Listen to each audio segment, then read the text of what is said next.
So you're thinking of putting a torque converter lockup kit in your FJ. Well, they certainly work. What they will do is reduce your fuel consumption probably by 2 to 3 litres per 100 if you're using it correctly, and it does take a little bit of practice to get it right.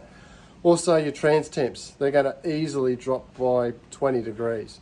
There is a few little tricks to using them. You don't use them when you're pulling up a real steep, hard hill.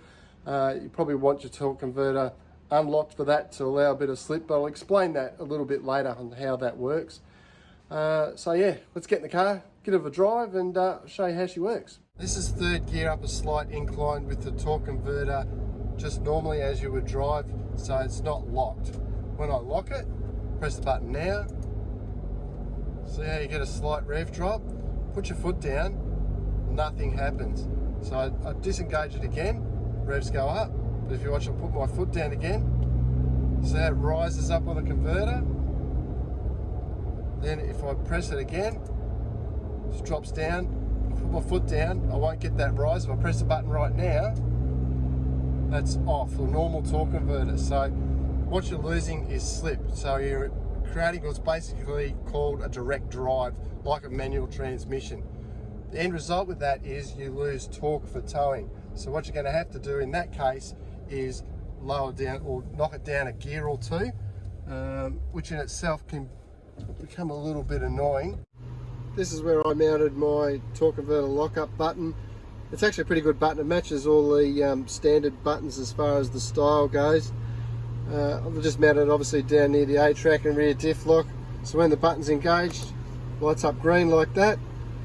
And obviously when you disengage it, it just turns off. So when you wire it in, you've actually got to cut some wires in your ECU. I didn't actually cut them, what I did is I spliced them. So as you can see here, there's a brown wire there that's been spliced.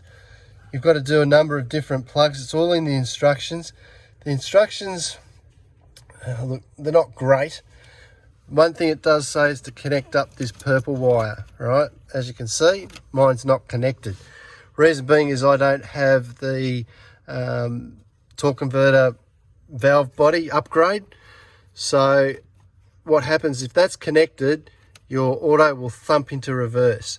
So you can run the torque converter lockup without the upgraded valve body, but what will happen is you don't get the reverse squat. So what that means is when you put it into gear, just get a nice transition into reverse. With that purple wire hooked up, what you'll get is a bit of a thump into reverse. Now this wiring is something that I certainly wouldn't, if you've never done any wiring whatsoever, definitely don't do it. I'm not a big one for cutting ECU wires. As I said, I splice them, so the wires aren't cut, they're just the insulation's peeled back and I've joined the wires in. My suggestion would be, if you're going to use a kit like this and you haven't done any sort of auto electrical work yourself, is get it done by a professional auto electrician. I'll give you a bit of a look at the instructions from Wholesale Automatics. They're not great. I think they've probably just made them a little bit generic. They do apply to the FJ as far as the plugs go. It's quite complicated. You've actually got to pull various wires out and splice them in. Where's that purple one? So you've got to tap into your reverse signal there. That one there. Tap it in. That one I've not got connected at all. So it's that purple wire there. That one I really struggled with. I actually called Wholesale Automatics and they eventually told me on the phone that I had to not have that wire connected. You've got to make sure obviously that your little heat sink doesn't touch anything. The explanation for how that plug turns, or the light works, is exactly the opposite to how it runs in the car. It's got some warnings here as well. So basically, don't use the lockup, don't use the lockup for crawling over rough terrain. Don't use it on uphill climbs or overtaking. No more than 50% throttle or sand or mud driving. So basically I think they're just covering themselves there, which is fair enough. So there you have it, another short, sweet, direct to the point type video from me. Got any questions, by all means, fire them down into the comments.